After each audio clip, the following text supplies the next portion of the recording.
So hi everybody, this is David Sereda, and today I wanted to go over how to plug your staff in. In the Bible, in the book of Numbers actually, God tells Moses to put a coiled serpent on a rod. And a coiled serpent made of brass actually, which is copper, because copper and brass is copper and zinc, so it's mainly copper. So that's the symbol, that's the language of symbols of a coil. So we have a coil on our staff, and you can see, I have a level 2 staff here.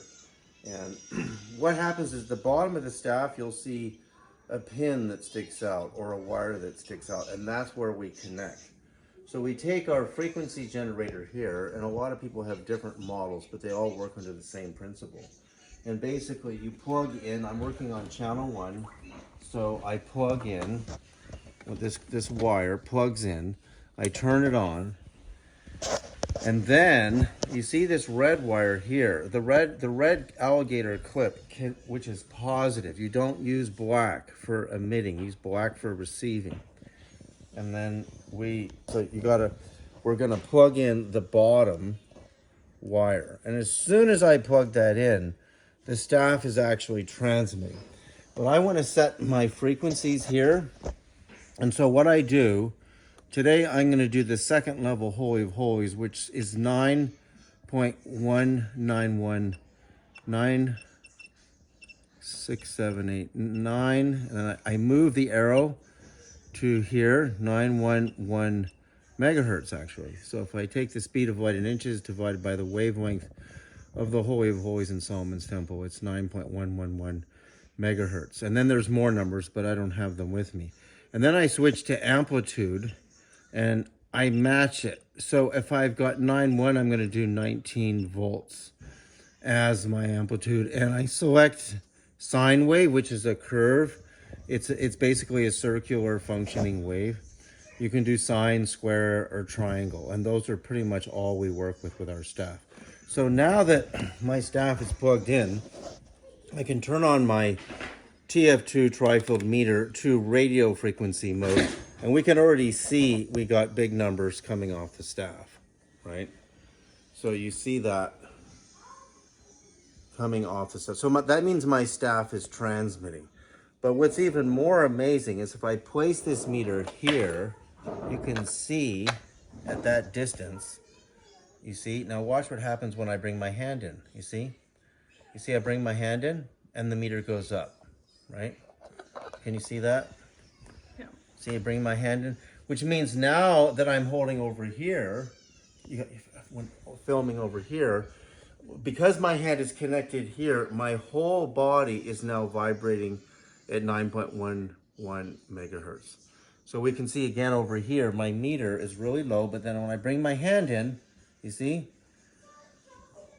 which is basically showing and demonstrating that my whole body, because my spine is calcium, which is a metal, it's a conductor, and it has estrogen, it has phosphorus, it has collagen. So the spine is calcium, phosphorus, trace minerals, and collagen. Collagen gives bone elasticity, but the calcium and the phosphorus is a photoluminous chemical, meaning it emits light when it's activated. So part of our light body is activated by the spine. So the spine is our own kind of antenna.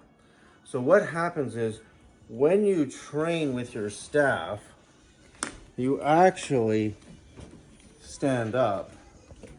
And what I do is I hold my staff, and you'll see in the iconography in the ancient temples that when transmitting, the staff is raised off the ground. And I'll raise it to the height of my head, and I'll do prayers to the different directions, to the north, to the south, to the east, to the west. And I'll hold it like this for 10 or 15 minutes. And I find it really powerful to put my fingers on the gems. So I have garnets here and I have an amethyst, because through the piezoelectric effect, because I'm running frequencies through my staff, and this whole coil and the entire staff is vibrating at these frequencies. And therefore the gems, because they're piezoelectric, they will vibrate at these frequencies as well. And I find by touching the gems, I've been able to get an even more powerful experience. So you want to connect with your staff parallel to your spine, because your spine is a conductor, and therefore you're getting the frequencies. You're training your nervous system to operate at these frequencies.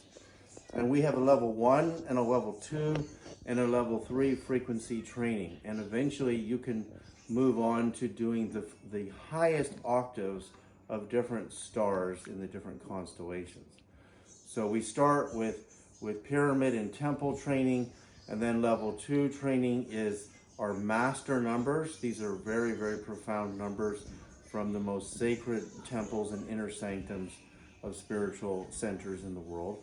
And then we move on to planets and constellations and stars. So there's a lot of training. It's going to take you years and years and years to get the frequencies in your body. And if we look at Jesus in Matthew 6:8, he says absolutely that when he disperses the apostles, the 12 males and the 7 females, that you have to have your staff with you. And the staff was not a piece of wood. There's no evidence that it was a piece of wood, because remember, in the book of Numbers, God told Moses to put a copper serpent, which is a symbol of a coil, on a pole, on a rod, and that becomes his staff. So that makes it, a coil is a transmitter. In fact, the first radio I built as a kid, this is an elementary school in Berkeley, California. You take a toilet paper roll and you wrap copper wire around it, and you add a crystal, which is called a diode, and a little earbud headphones, and then you have a tuning rod, and you move your tuning rod up and down the coil, and you can hear the radio stations. So it's very obvious that God was telling Moses to do this for the purpose of telecommunication with him, because when your nervous system is at the same frequency of a specific communication, you will perceive it.